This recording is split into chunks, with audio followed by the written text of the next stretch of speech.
Hey everyone, and happy holidays. If you're looking for some absolute movie magic to curl up with, you've got to hear about this. Because indie legend Richard Linklater is having an absolutely incredible year. We are talking about a cinematic doubleheader that is capturing everyone's attention this season. Okay, let's just jump right in, because this is the wild part. Linklater has two incredible and completely different films, Nouvelle Vague and Blue Moon, and they are both nominated in the exact same Golden Globe category, the same one. Best Motion Picture, Musical, or Comedy.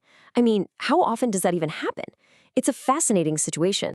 So yeah, this is truly Linklater's big moment. The man is having a massive year. And honestly, it is the perfect excuse for all of us to dive into two films that just perfectly showcase his amazing talent for capturing life on screen. And here's what's so cool about it, just how different these two films are. Seriously, think of them as two sides of the same brilliant coin. On one side, you've got Nouvelle Vague, which is all about this celebratory, energetic, pure joy of creation. And then you flip the coin over, and you get Blue Moon, this intimate, melancholic, and kind of heartbreaking look at an artist. Let's start with the one that's got everyone buzzing, Nouvelle Vague. This is pure, uncut Linklater in his playful, passionate mode. It is just a total, unadulterated love letter to the art of making movies. And what's so wild is the commitment to the bit. He didn't just make a film about the French New Wave, he went and made a film in the style of the French New Wave. It's shot entirely in French, in gorgeous black and white, and it just throws you right into that electric, chaotic energy of making a classic like Breathless back in 1960. And yeah, the critics, they are loving it. They're calling it joyful and immersive. It just perfectly captures that rebellious, do-it-yourself kind of punk rock spirit that really defined the whole movement. Seriously, if you love movies about making movies, this is like mainlining inspiration. And the cast, wow, the casting is just perfect. Guillaume Marabek is incredible as this young, cocky, brilliant Godard. Zoe Deutsch is just mesmerizing as the icon Jean Seberg. And for all you cinephiles out there, you get these amazing little cameos from actors playing legends like Truffaut and Agnes Varda. It's such a treat. But if you need like one single number to understand the impact this movie had, check this out. 11 minutes. A full 11-minute standing ovation when it premiered at the Cannes Film Festival. I mean, that's just unreal. So you can kind of trace the path of this thing and see the momentum building. It kicks off with that huge premiere at Cannes in May, gets a small theatrical run in October, and then, and this is key, it lands on Netflix on November 14th. That made it super accessible to everybody right before it snagged that big Golden Globe nomination. And yeah, the numbers definitely back it all up.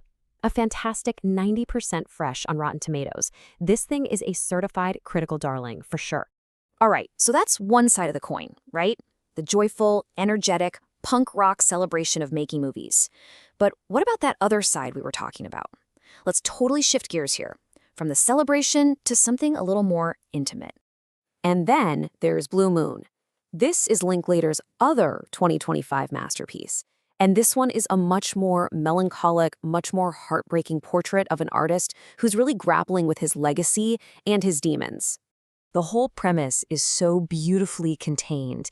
It's a really dialogue-heavy movie that's all set over a single night in 1943. And it follows this brilliant lyricist, Lorenz Hart, as he's basically facing the end of his legendary partnership with Richard Rodgers. He feels like he's being left behind by the world. It is classic Linklater, all about real conversations and deep human connection. But the real heart of this thing, it's gotta be Ethan Hawke giving what might be the performance of his career. Critics are calling him devastating. He's raw, he's funny, he's tragic, sometimes all in the same breath. People are already talking Oscar for this one, and believe me, it is absolutely deserved. So the film is what you'd call a chamber piece, and what does that mean? Basically, it's just small and intimate.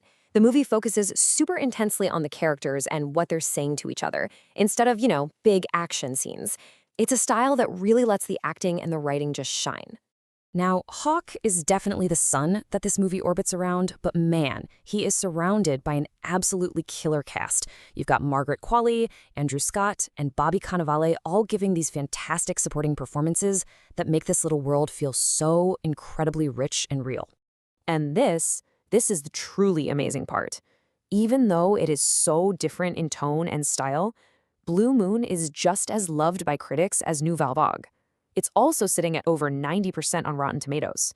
So you have two completely different vibes, completely different styles, and both are just knocking it out of the park. So, okay, let's put it all together. That brings us to the big question. Why are both of these films blowing up right now? Why is Richard Linklater, of all directors, capturing the cultural conversation in such a huge way this year? Well, it seems to boil down to three big things. First, you just can't ignore that dual Golden Globe nomination. It puts him front and center. Second, the timing is perfect. It's the holidays, and people are looking for quality movies to watch. And third, in a world full of giant blockbusters, these thoughtful, human-sized stories, they just feel kind of refreshing, almost radical. And the best part of all this, you can watch these right now. Nouvelle Vague is streaming on Netflix, so you can literally add that to your queue tonight. Blue Moon is in some theaters, or you can get it on demand. Either way you go, you're in for a real treat.